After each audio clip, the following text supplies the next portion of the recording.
This project was not just for us, it was for a whole community.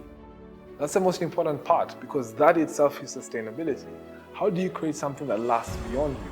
We brought on lots of people with different ideas, and they helped make this project bigger than even what we thought it could be.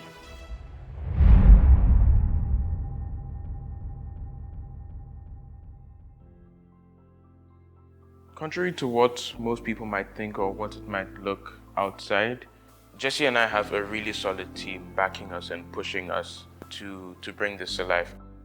So when you think about the living machine, or when you look at what we've done, it's really the focus has been Jesse, Forrester, and Wuntia, Osman, Gomda, but we have relied consistently on a team of individuals that have been absolutely remarkable. I dare say that without them, the living machine would not be here today. One of the most important people, I would say, has been Mr. Hans Sauder.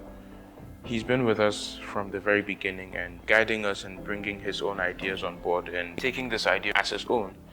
Apart from that, we have a team of students, year 2 students in the ALA campus, who we began working with in their first year. So one thing we thought that was really important was succession, and the fact that it was good for us to start involving the community in this project. We also had members like Gavin, who is a graphic designer but knows by some interest or some knowledge about plants and sustainability and water. We have people like Ms. Michelle, who work in the African Leadership Academy campus in strategic relations. And she helped us organize the event and actual filming of the video that we have from the Zion Sustainability Prize. We've had people from the ground staff, people from the kitchen, who allowed us to go into their communities and not like a savior or not to paint a story of them without agency, but to bring a change and to serve with humility and kindness to people who deserve to live lives of dignity and who deserve, just like you and me, to have good nutrition for their children. So when I look at the living machine, I think that it really does take a village. Some of the challenges that Wuntia and I have faced start from way back. We started in March of 2018 and we had this idea of this living machine, but we really didn't know what it was about. I approached an engineer who was a friend of mine, and I remember that I had drawn some really sketchy designs because I'm not a graphic designer, nor do I understand schematics. But he came to me and he told me, look, Jesse, your idea is too small. A lot of surprise hit me. I didn't think it would be that much. I didn't think lots of people would be able to benefit from it. I remember we were going around telling people that we'd be done with construction in 2 weeks, but it ended up taking not 2 weeks, but over 6 months. And then we graduated later that week, June 20th or 21st, and we had to go to our respective countries. And we had set up a team who would carry forward our vision and make it their own. And we had multiple calls on WhatsApp to find out what it was like. So as you can see, the process that it took to get to the completion and the launch was painstaking. But when I think about how many people we are going to have the chance to work with, we have this really ambitious goal of 5,000 people in 10 years. And we want to make sure that that's food security, we want to make sure that's water security, we want to make sure that they live lives of dignity. For me, that's the most important thing, that people can actually be themselves and can have things that we don't think about on a daily basis, like food, available to them at no cost to them. And so that is what the living machine has come to. So the challenges have been many, as many places have, but it's been worth it. At the end of the day, when I stand there and when I went for the launch and I saw all those people gathered and I glimpsed for a moment what the future would look like, that's enough for me.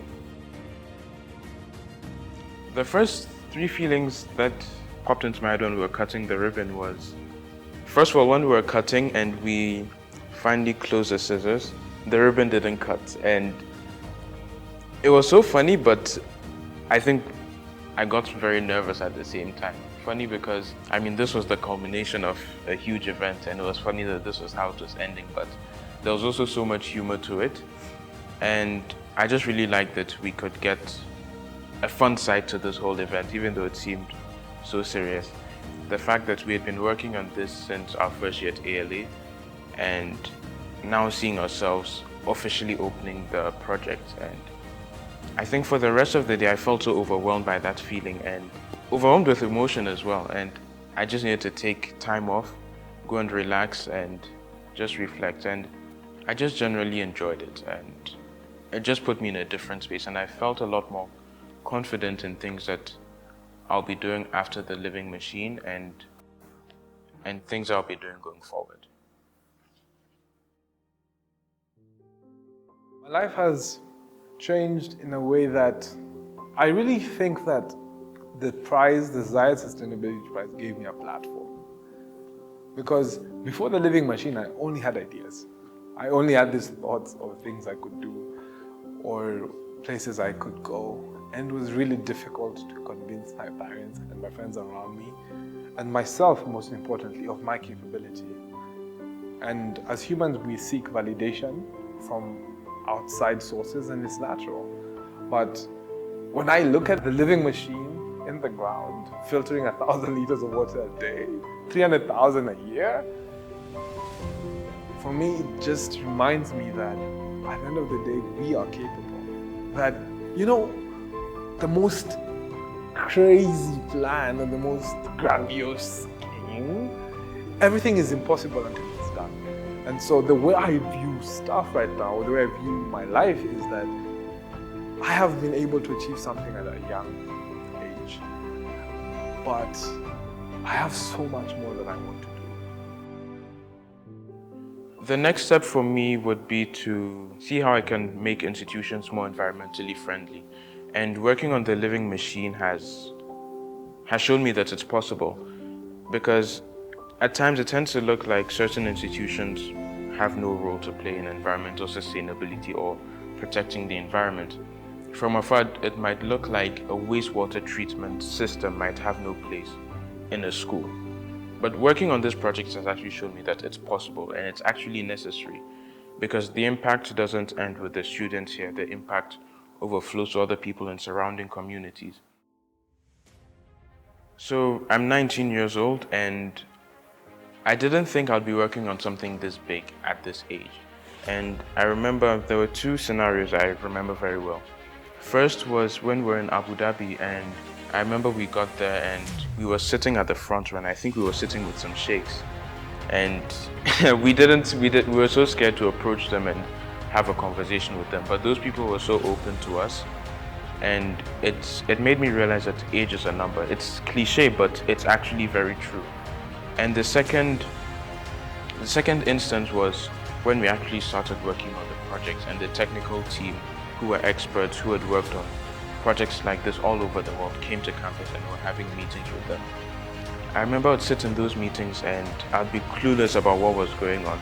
Outside those meetings, I would be talking to people and I would act like I knew so much about the living machine, but sitting with these guys, I realized I didn't know anything. And I think as a young person working in entrepreneurship, the thing that makes it so much easier is if you're working with experts who are so open to sharing with you their experiences, experts who want to see you grow as well. That's something that has been really helpful to us. And for any other 19-year-old person, any other young person who's an aspiring entrepreneur or is an entrepreneur already, the best advice I can give is to say that reach out to people who are excited about what you're doing, who actually want to see what you're doing grow, because these people have done so much and they are willing to share a lot. And I think it's much easier to learn from the expert than to make the mistakes they made. It saves you so much time, it saves you so much stress. And along the way, you build up a network of people you can trust, people you can count on. If I had the chance, me, as my 21-year-old self, who knows basically nothing about life, would have the chance to go back, and what would I have liked to know is that it's really not that glamorous. I think that when people think about entrepreneurship, it's this Hail Mary. It's this savior that's going to make sure that Africa changes and we achieve the Renaissance, which is true, but you have to understand that nothing works until you do.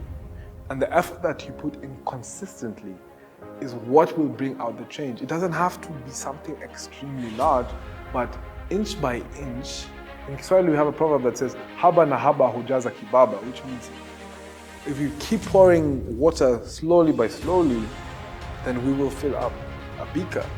And so that's what it meant when we were looking at the living machine. Because we thought about a project and we kept thinking about ideas and changing them and reevaluating them and having struggles along the way that I mentioned before with challenges. But if you really want something, the most important thing is that you have to be committed to put in the work and to actually want to see your dreams come true.